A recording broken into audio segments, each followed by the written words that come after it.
Fala fiel, beleza? O Corinthians cala todos os rivais após uma virada em cima do Santo André. Para ver mais, deixe o like e se inscreva no canal.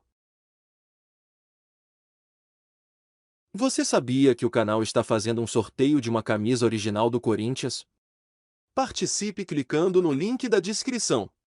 Mas a gente começa com o Paulistão. O Corinthians abriu essa última rodada da fase de classificação. Venceu o Santo André 3-1, os outros jogos 4 da tarde. Vamos dar uma olhada na classificação geral do Campeonato Paulista? Já com esse resultado do Corinthians. Na tela pra gente, o Palmeiras na liderança, seguido de São Bernardo, Corinthians, São Paulo, Água Santa, Red Bull Bragantino, Mirassol, Botafogo, Santo André e Santos. Essa classificação, ela traz mais um pontinho elogioso para a campanha do Corinthians, porque a gente viu aí, os três adversários, os três integrantes do grupo do Corinthians estão entre as piores equipes do campeonato. E por força de regulamento, você não enfrenta quem está no seu grupo, ou seja, diferentemente dos outros, o Corinthians fez a campanha que fez sem enfrentar os piores times do campeonato. Dos piores times, só enfrentou a Portuguesa e foi muito mal. Fez um jogo horroroso com a Portuguesa, empatou em 0-0. Mas no mais, enquanto os adversários do Corinthians enfrentavam os times do grupo do Corinthians, que são times fracos para o campeonato, o Corinthians enfrentou, na teoria, times mais fortes e fez a campanha que fez. E aí, como falou o Fernando Lázaro, a partir de agora eles vão ser testados no mata-mata, que traz outra característica de jogo, traz outra pressão. Então vai ser a próxima etapa dos testes que esse elenco e o Fernando vão ser submetidos na temporada. Estes outros 3 times do grupo do Corinthians, São Bento, Ituano e Ferroviária. Nesse momento, classificando o São Bento, que tem 10 pontos, o Ituano vem na sequência com 9 e a Ferroviária com 8. Os 3 lutam para não cair, mas também podem se classificar e serem adversários do Corinthians na próxima fase. Um será, não tem como fugir disso, Celso. Ameaçados, certamente um estará classificado. Olha que coisa. Pois é. E aí a gente ouviu o Fernando Lázaro no pós-jogo aí do Corinthians, falando que é até difícil, ele ainda não tem uma definição, né, desse adversário, só amanhã ele começar a pensar logo imediatamente depois desse jogo contra o Santo André em alguma coisa mais adiante. Mas ele já deve ter feito um planejamento preliminar para as 3 possibilidades. Uma dessas possibilidades é, por exemplo, o São Bento, que já traz na bagagem ter segurado o Palmeiras no Allianz, no jogo de estreia. Muita água rolou por baixo dessa ponte, mas já é algo que esse time tem. A Ferroviária tem, apesar da campanha muito ruim, tem bons jogadores do meio para frente, tem jogadores de time grande, um bom tem o John Kennedy aí brigando por artilharia do campeonato. Acho que o Ituano é o menos brilhante de todos esses, ele não conseguiu engatar, embora fosse o mais promissor, porque é um time que realmente fez uma Série B brigando por acesso para A com o Vasco até o fim. Então tem elementos que já dá para a gente saber mais ou menos. Ele não fechou o plano definitivo, mas eu acho que ele tem 3 arquivos em aberto no seu computador, que aliás é uma das especialidades do Lázaro. Ele entra no Corinthians como o garoto prodígio que entendia tudo de computador. Na época que era aquele monitor grandão. Essa turma da análise com esse computador debaixo do braço. Eu lembro dele do Corinthians com um computador desses, né? É isso mesmo. Capita, tá aí o Corinthians já classificado, vencendo o Santo André. Hoje, Fernando Lázaro também usou jogadores diferentes, pôde oportunizar, como esta palavra que o Tite trouxe ao futebol e todo mundo usa, mas o Lázaro falou também que não é muito a dele ficar mexendo, né? Cláudio, ele tem uma forma de trabalhar, né? E tem os motivos dele também para colocar os principais jogadores na maioria dos jogos, entendendo que os jogadores têm condições de jogar sem ter algum risco de lesão. Com relação à entrevista dele, o que é bacana, o que ele destacou e que foi bacana, assim, quando ele foi questionado sobre se ele tem um time base, ele faz questão de dizer que sim, que ele tem jogadores que estão jogando com mais frequência e que através disso se torna o time base, mas que ele precisa aumentar o nível daqueles que estão entrando com menos frequência. E aí, assim, quando ele fala, não, os jogadores, todos eles estão já se adaptando ao novo esquema, entendendo as movimentações que devem ser feitas quando estão em campo. Então, eu acho que esse é o processo mesmo. Não faz mal nenhum você ter um time base, os jogadores que jogam com mais frequência, contanto que os que estão fora tenham o mesmo entendimento, consigam entrar com a mesma intensidade, e isso você ganha algumas vezes entrando em jogos, muitas vezes no dia a dia de trabalho, passando informações nos treinamentos, enfim. Então, eu acho que a leitura dele, por todo um cenário que a gente já destacou, né, para ele dar mais conexão aos jogadores, para ele também ter mais confiança, vence jogos e tem mais tranquilidade para trabalhar no dia a dia. Então, eu acho que o processo inicial dele está muito correto. Com o departamento médico, de fisiologia, ele tem um time base, ele quer aumentar o nível dos jogadores que são, teoricamente, os reservas, para quando entrarem, darem conta do recado. Então, assim, é muito bacana vê-lo falar, né? Então, assim, a gente destaca muitas coisas do Fernando, mas quando ele vai para a coletiva, ele vai preparado, ele tem boas informações, dá boas entrevistas, não deixa o assunto de lado, não se esconde de sempre muito algo. Honesto, é isso, né? sempre muito correto. Acho que se aqui há uma disputa, mas a disputa que talvez exista é entre Rony e Fausto Vera. Sim. Acho que no mais o time está montado. E é interessante o que ele fala sobre não trocar todo mundo e a partir dessa troca completa dar as oportunidades. Vamos pensar sobre a ótica do Matheus Araújo, que hoje foi titular.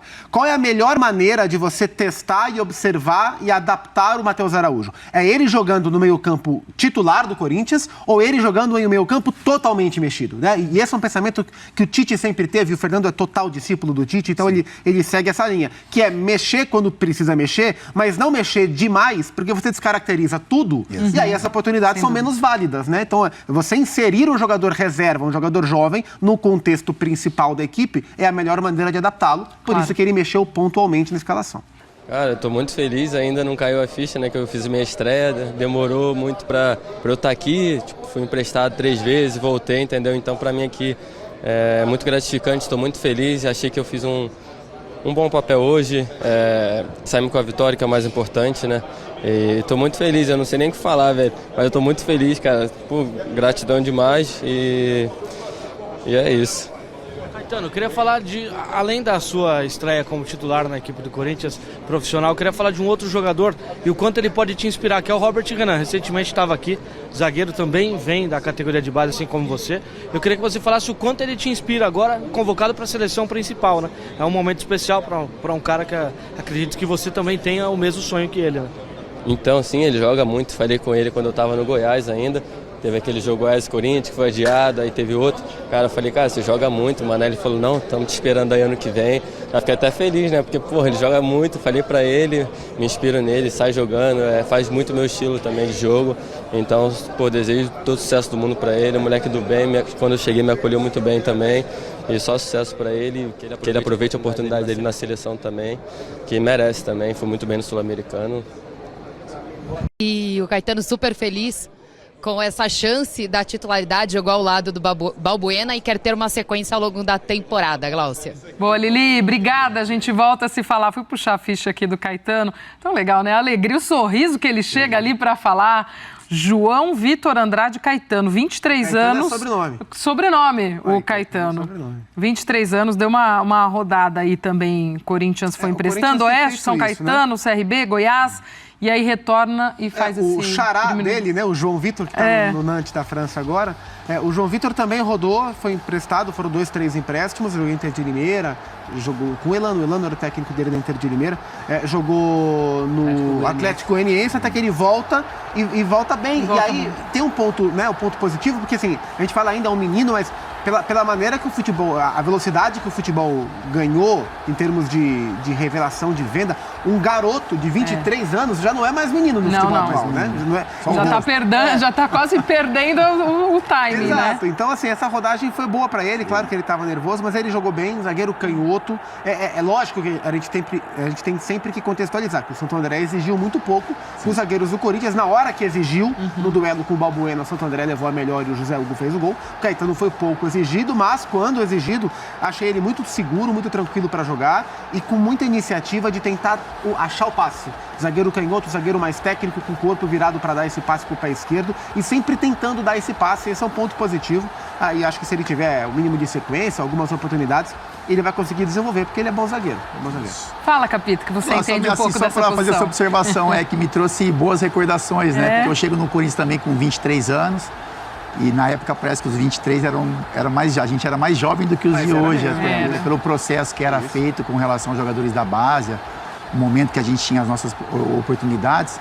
Mas eu chamo atenção para isso, quanto ele pode evoluir também no Corinthians, né? Porque tem zagueiros ao lado dele que são muito experientes, né? O Balbuena, o Gil, o Bruno Mendes, caras acostumados a jogos grandes, enfim, que podem passar para ele, mesmo com 23 anos, já num processo um pouco mais avançado, é uma baita experiência, assim. Então, assim, é um jogador que hoje não foi tão solicitado, mas mostra algumas virtudes, né? Então, tem velocidade, tem um bom passe, bom posicionamento. A gente tem que entender quando ele for mais exigido. Enfim, eu acho que é legal, o que é legal a gente falar, Glauber, assim, a gente está elogiando muito, às vezes alguém pode olhar e falar, pô, mas foi contra o Santo André, enfim. O que acho que o recado que fica é que esse Corinthians tem muito potencial. Se for bem trabalhado, tem jogadores experientes, de qualidade, tem uma juventude, tem uma mescla. Então, assim, em muitos momentos, o Corinthians foi um time de jogadores experientes e não funcionou. Em outros, quando o Corinthians perdeu essas peças, foi um time muito jovem e também não funcionou. Talvez esse ano de 2023 seja um ano especial para o Corinthians, porque com cuidado com os mais experientes e com esses jovens aparecendo, essa mescla pode acontecer, né? De jogadores mais experientes, com jogadores mais jovens, melhores preparados. Então, assim, a expectativa, é lógico que enfrenta adversários tecnicamente um pouco mais fracos, né? Como foi o Santo André hoje, mas a expectativa do torcedor para 2023 com esse elenco é uma expectativa muito bacana. E há um equilíbrio também das ideias do técnico. A gente viu o segundo gol aí, o Corinthians faz muito esse balanço quando as coisas não estão bem, né? Depois vai da lateral esquerda para a lateral direita e volta e vai na direita, e nesse caso sai o gol. É o tipo de balanço que eu não vejo o Corinthians imprimir aos adversários há muito tempo. Sim. Não consegui imprimir com o Silvinho, não consegui imprimir com o Vitor Pereira, ele teve méritos outros, mas esse ele não conseguiu. Sim. Chegou até querendo fazer isso, mas depois deu um passo atrás. Sim. Então, apesar do técnico também não ser experiente, mas é um técnico que está conseguindo implementar suas ideias num ritmo muito bom. Num ritmo, eu diria, até veloz, em se tratando de Corinthians, né? E sobre o Caetano, ele ainda, claro, não tem a experiência que teve hoje com a estreia, mas também não é o que, com perdão na má palavra, chamaríamos de um neófito na profissão. Ele tem um brasileiro das costas pelo Goiás. Sim. Ele tem uma disputa de Série B que só quem jogou sabe. E jogou bem pelo Goiás. A pedreira que é. É um bom brasileiro. Então ele tem aí tem cara de mais garoto, né? Tem cara de mais garoto. Você lembra do Fábio Santos chegando no Corinthians, professor? Magrelão. E ele falou, eu cheguei com ainda não tinha 23, 22 né? Nem 23. podia ter que chegou em dezembro para janeiro para jogar o Mundial. Só se ele tivesse aniversário em 1º de janeiro. Sabe que, assim, a estreia foi no Mundial. E já então foi um pouco mais tranquilo, já fazendo. Tudo bem que a bola não entrou. Mas o Fábio chega logo depois que o Corinthians é campeão, assim, dias depois, o Corinthians ser campeão brasileiro de 99.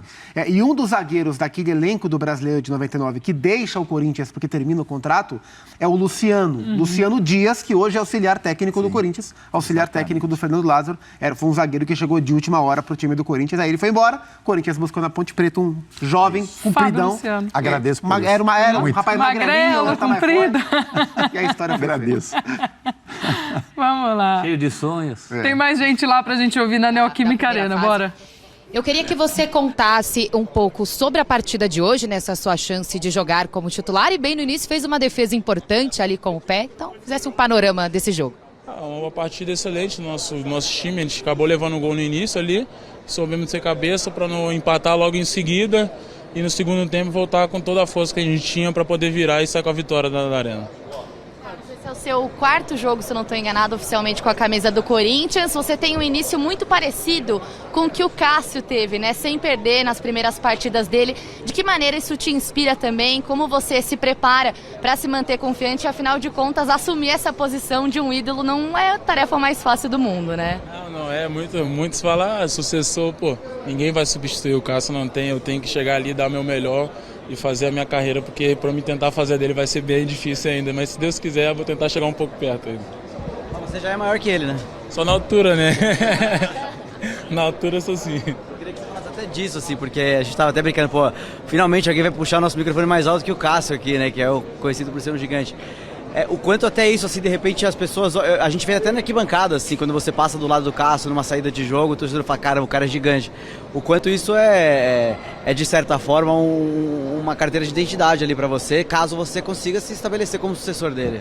Cara, pra mim o tamanho, muitos veem problema no meu tamanho de 2,4, pra mim eu não vejo problema nenhum, só tenho vantagem. Graças a Deus a gente trabalha bastante dia a dia para poder sempre ter agilidade e velocidade nas ações do jogo. E o Cássio também pra mim é gigante, o 96 também não é baixo, eu exagerei um pouquinho sem 2,4. Obrigada, obrigada. Tá, então, o Carlos Miguel, que ele entrou hoje como titular, né, em campo. Eu olhei pra câmera errada, tá bom? O fã de esporte deve ter percebido, mas é que é tanta luz aqui na minha frente e ele é tão alto que eu fiquei tonta. Então eu estava falando pra outra câmera, mas tá tudo certo, eu já acertei a nossa câmera aqui. Como eu estava dizendo, o Cássio está pendurado, assim como o Rony e o Adson, por isso o Carlos Miguel ganhou a titularidade, já fez 4 partidas, sempre entrou muito bem e sai aqui bem humorado, acho que doidinho pra botar o chinelo. O Roger Guedes falou que ele só anda de chinelo, né? Mas é isso aí, Glaucio. Oi. A gente sabe a dificuldade. Estávamos dizendo dessa dificuldade que Lili, do nosso companheiro Felipe Brizola, ali da Rede Globo, que a gente estava ouvindo. Os deles, né? Pra Carlos Miguel lá em cima. Depois volta, não tem nem referencial para falar esse povo. Braço, sabe? Todo mundo, né? Carlão. É legal fazer uma observação só, Glaucio, com relação a ele, porque 2,4, a gente olha e fala, poxa, até comentou aqui, tem que tomar cuidado com as bolas embaixo, enfim. Mas os treinamentos de hoje, né? Então, assim, eles levam o jogador a ter essa agilidade, essa movimentação. Foi esse o tempo que, assim, o cara era muito alto, então ele era muito bom na bola aérea e embaixo ele tinha um pouco mais de dificuldade. Acho que os trabalhos evoluíram também, a preparação, e aí você vê isso em todos os esportes, né? A gente acompanha basquete, por exemplo, a gente viu uns caras gigantes e hoje esses mesmos caras gigantes fazem coisas que armadores faziam. O próprio Cássio, né, que não é do tamanho do Carlos, né? Ele é mais baixo, mas ele é um goleiro muito mais velho, e o Cássio ainda é muito ágil por baixo. O Carlão é um goleiro ágil. E historicamente, né, o Corinthians contratar um goleiro revelado por um time do sul do país.